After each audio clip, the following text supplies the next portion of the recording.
How do you make sense of this moment in terms of that people? Well, I find it very interesting that on the one hand, white people are suffering from paranoia and panic, and then at the same time, they're apparently enjoying white privilege. It seems to me that you guys at least ought to get your story straight. Obviously, white people have been the majority in this country for a long time, and if current trends continue, they will cease to be the majority. They're told over and over and over again that they should celebrate diversity. What I would like to know is why white people should be celebrating their dwindling numbers and decreasing influence. Only fools could be tricked into thinking that that is something to celebrate. And I would defy you to find any non-white country in which the majority, if it were threatened, could be tricked into thinking in those terms.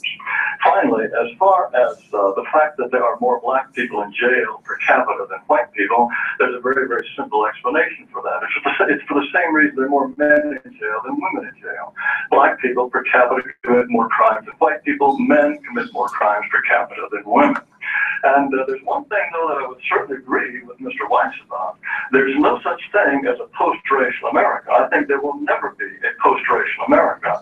Race is a biological fact. The idea that it's somehow a sociological optical illusion, that idea is so wrong and so stupid that only very intelligent people can persuade themselves that it's true. The fact is, race is a natural identification that we all feel. And any attempt to build a multiracial society will be plagued by this natural identification of race. Here's what's the only difference is in the United States, whites have been forbidden to express any kind of natural identification by race. All this business about white privilege, what a bunch of baloney. It certainly didn't save James Watson when all he suggested was that there may be biological reasons that blacks are less intelligent than whites. Out the door. Yeah. Same for Jason Richwine. Where was white privilege? Where was white protection and white power when he suggested that people immigrating to this country should be judged perhaps on the basis of IQ? White privilege isn't going to, Mark, white privilege isn't going to keep a white person in their job when they say something that's racist or offensive to the people who employ them. That's not going to protect you from every single job. What it is going to do, however, is mean that if you're an African American with a college degree, you're still going to be twice as likely as a white person with a degree to be out of work. If you're Latino or Asian with a degree in this country, you're 40 to 50% more likely than whites with a degree to be out of work. It means that white men 25 to 34 are going to earn on average 1/3 more than black men 55 to 64 who have more experience in the workforce. It's not going to mean that every single competition is going to be won by a white person. It means that on balance, it still pays in the labor force, in the justice system, in the school system, in the housing market to be white. And I should point out with regard to Jared's argument about criminality, keep in mind a disproportionate amount of the increased incarceration in the last 30 years, as we talk about in the film, is from the war on drugs. The data on that is overwhelming. There is no statistically significant difference between the rates at which whites, blacks, and Latinos use drugs, but there is a 5 to 9 times greater rate of incarceration for black people for drug use. So white folks are doing the crime just as often among young whites, actually more often according to the CDC, but it's black and brown folks who are being stopped and arrested. So Jared's argument about incarceration simply mirroring crime rates is absolutely untrue with regard to drugs. Let's not respond to that, Jared. That's an interesting point. I mean, there's certainly significant data to suggest that even when you control for outside factors, when whites and blacks do the exact same thing, there's a different criminal outcome, a different social outcome. How do you make sense of that? I make sense of it this way. Mr. Weiss is telling you about blacks and whites with degrees. He's not telling you what kind of degrees. He's not telling you the white might have a degree in computer science or a degree in astronomy and the black person has a degree in black studies. If you really do a fine-grained analysis and you're really comparing proper apples to apples, you'll find that often a black person gets an advantage because there's such a thing called affirmative action in this country. The Supreme Court, in fact, just pronounced that yes, diversity, meaning racial diversity, meaning discrimination against whites, is considered a national good, a national interest. It's worth discriminating against white people to get diversity in this country. Mark, here's the fact about that case. Hold on, let me finish. White people are the only group that the government can officially discriminate against. To some extent, Asians are also victims of this too. But in order to promote less qualified Hispanics and blacks, you are officially allowed, you're even encouraged to discriminate against whites. Now, tell me more baloney about white privilege. Well, here's the thing. You mentioned the Supreme Court case about affirmative action, Abigail Fisher down in Texas. Here's what's interesting about that case. She claims to have been the white victim of reverse discrimination. When you actually look at the data, you find out there were only 5 people of color the year that she was rejected from UT who had lower grades and scores than her, but nonetheless got in. So to her, that was this horrible injustice. Oh my God, I was the victim of reverse discrimination. The same year, there were like 50 other 50 other white folks with lower grades and scores than her who also got in. She didn't complain about that. And there were over 100 Black and Latino kids who were rejected just like she was, even though they had better grades and scores than her. So when she claims to be the victim of reverse discrimination, she doesn't even have the basic facts of her own case correct. That speaks to Jared's argument. It's just not true. I gotta move on, guys. I literally only have about 2 minutes left. Professor Dex, I want to ask you a question that many people have pondered, and that is, if we begin to highlight white privilege, and you're a university professor, we even have areas of inquiry called whiteness studies. If we continue to put all this spotlight on whiteness, do we actually undermine the project of actually creating racial equality? In other words, we're just talking about white people again.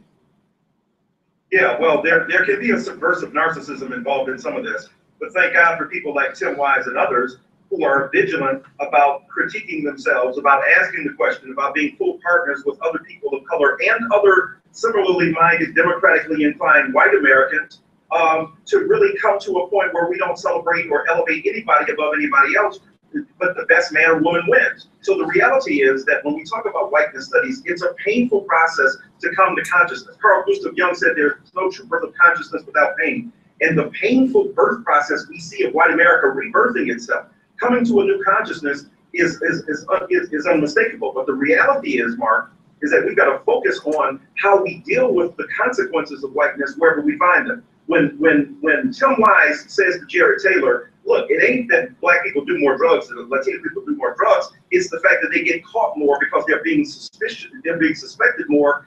That's something that even the naysayers against so-called anti-racism and the proponents of white supremacy have no answer for, because the bottom line is many mediocre drug-addled kids go to school. I teach some of them. They're young people, but they don't get the same kind of stigma and pathology associated with them as even well-achieving, highly-minded African-American, Latino, and other students. I got to bring Matthew in, because then we have to run. Matthew, there's a comment that came in from Kathy Sandrew. She said Matthew is the prime example of why we are not a post-racial society. Anyway, we all originate from Africa, including whites, so his point is ridiculous. I bet if you trace his DNA, you will find African roots. Matthew, I don't know if that point disturbs you or not, but either way, I guess what I wonder is, at the core, do you see any value in saying that we all do originate from the same place? We all are African at the core, and maybe holding on to whiteness isn't as valuable as I may have thought it was. Well, no, whiteness, I mean, it's part of my identity, it's my race, it's my blood, it's my honor. And the thing about Mr. Wise, I think it's very interesting. The facts apparently are racist, because like Mr. Taylor said, ask Jason Richline about what the facts did. He could prove it, got his PhD from Harvard, and that the facts apparently weren't enough. And Professor, I really do just think it's interesting when we talk about this white privilege. Matthew, hold on, slow down. Matthew, which facts? I just want you to be clear so we can. Well, when you look at crime rates, look at the National Crime Victim Survey that's done every single year by the federal government. It actually proves that you could look in Mr. Taylor's book, White Identity, where it shows from the government statistics, when you take anonymous surveys of American citizens, when they say what they've been a victim of a crime and who's the perpetrator, incarceration rates are consistent with Black and Hispanic men committing more violent crimes. And that is incarceration not with some sort of has nothing to do with that. Once again, We're talking about the war on drugs. We're talking about war on drugs. It has nothing to do with violent crime. These guys have now avoided for the last 15 minutes the point I made, which is that stop and frisk is not about violent crime. Stop and frisk is not about violent crime. Only 15% of the stops in New York are ever written down as being even searching for a weapon or a violent crime. It's usually for loitering or it's for drug possession. And if whites commit that crime at the same rate, white folks should be getting stopped at the same rate. We are not getting stopped at the same rate. That is why Let me address that very point. Let me address that. Yeah, I would love for you. I promise I'll have you back, but we have to actually run. There's a white woman waiting to do her segment next. all the privileges that she deserves. Tim, thank you for joining us. This documentary comes out when? about a month to 6 weeks. About a month, 6 weeks from now. This documentary comes out called White Like Me. It's an incredible documentary that will lay out all these issues. In fact, I believe Jared and Matthew are featured in it, and many of their friends as well. It'll be an interesting conversation. The conversation here always continues. So please stay with us and help us out. I don't want to see it stuck. So, yeah, so, yeah. So one of the things that I asked, so I don't know if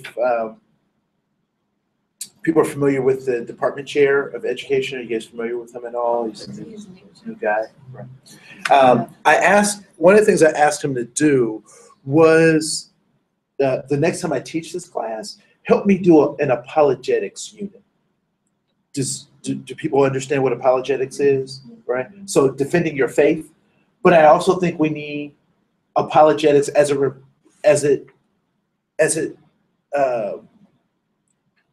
is equal to this kind of conversation, right? We need to be able to defend and state our position on diversity things, right?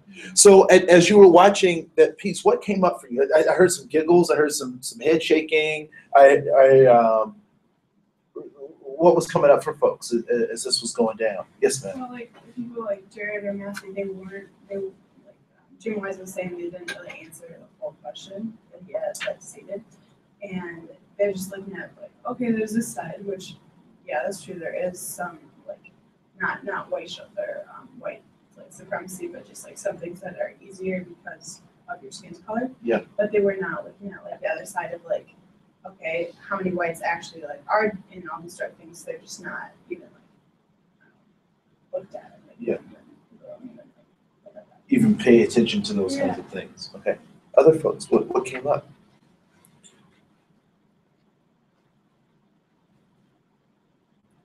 Go ahead. Well, the two, Matt Heimbach and Jared Taylor, like they both sounded so angry, and they were saying like mean things, like disrespectful things. Well, the other two were debating academically. Like it's just kind of shows character.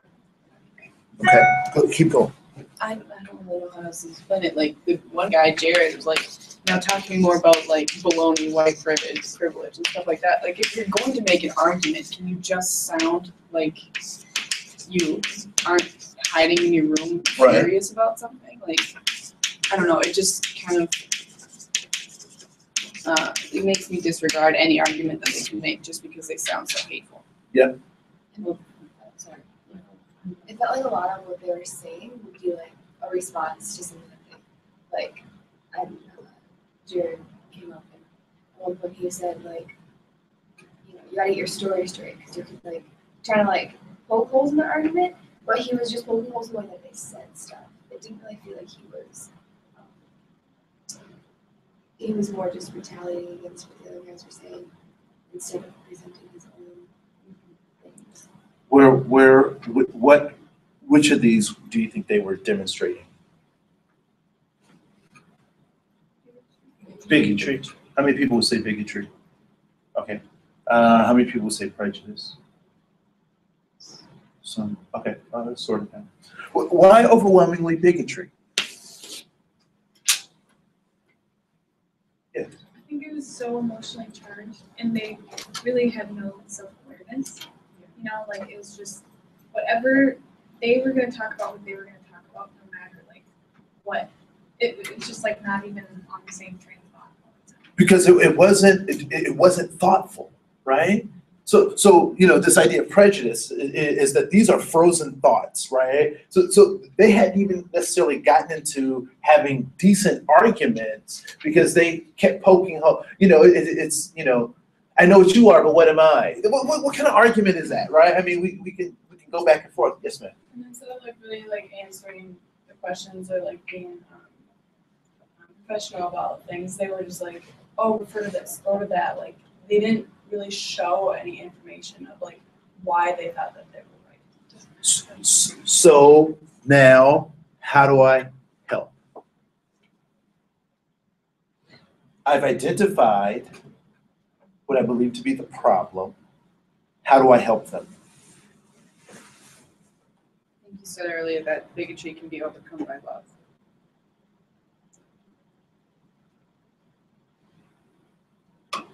This is an emotional state. They are fearful. They are upset. They feel like they've been taken advantage of. They feel like they're losing the whole world. So what do I do to help these bigoted folks? Tim is going to beat them up in the alley. Right? He's going to beat them up with his words and his fancy ways of thinking. And, you know, I mean, I wouldn't want to come up against this guy. Right? You and I don't know that we necessarily, that's his job, right? So he's talented at that. I don't know that we have time to be talented like that. So how do I love this individual into coming out of that?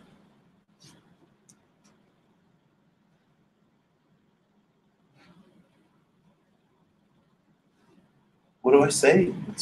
They're taking over. Yes, I ma'am. feel like just talking to them and like having them be more educated, because like even the college student, it's obvious that that's how he was raised. Like at school, I feel like that's what they taught him, and he was passionate about it because he always had that perspective of it. Yeah. And he probably had a class like this where they were talking about how people were against white people, and that's why he was so mad about it, because that's all he knew, and he doesn't know the other perspective.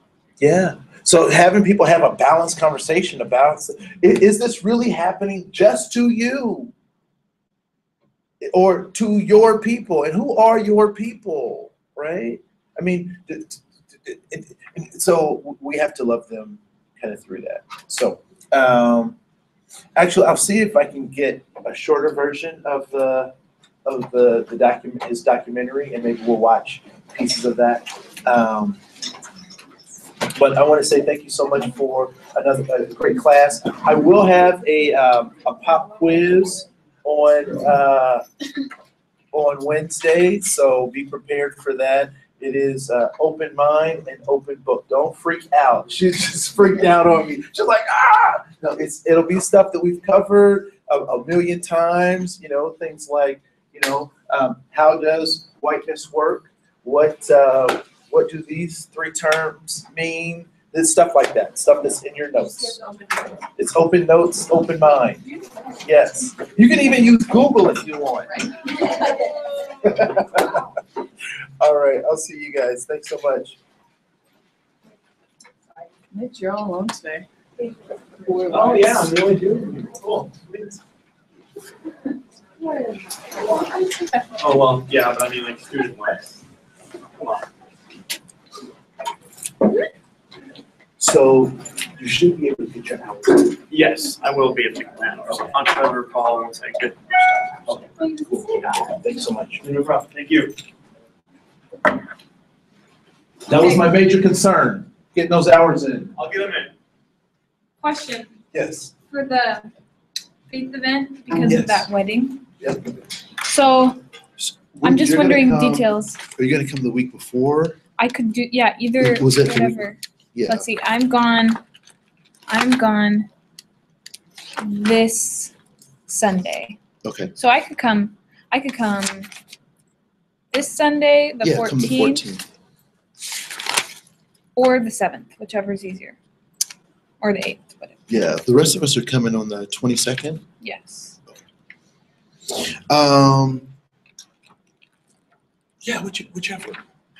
Okay, and then is the address just on Moodle? Yeah, I can give it to you right now. Okay. It's 125 125 Stevens Street Main Street. West, St. Paul, Minnesota. And do I need to call them or anything? Nah. Nope. Okay, and it's at 10 a.m.? 10 a.m. Okay, and it's, is it a church service or is it? Okay. Yep. It is the service.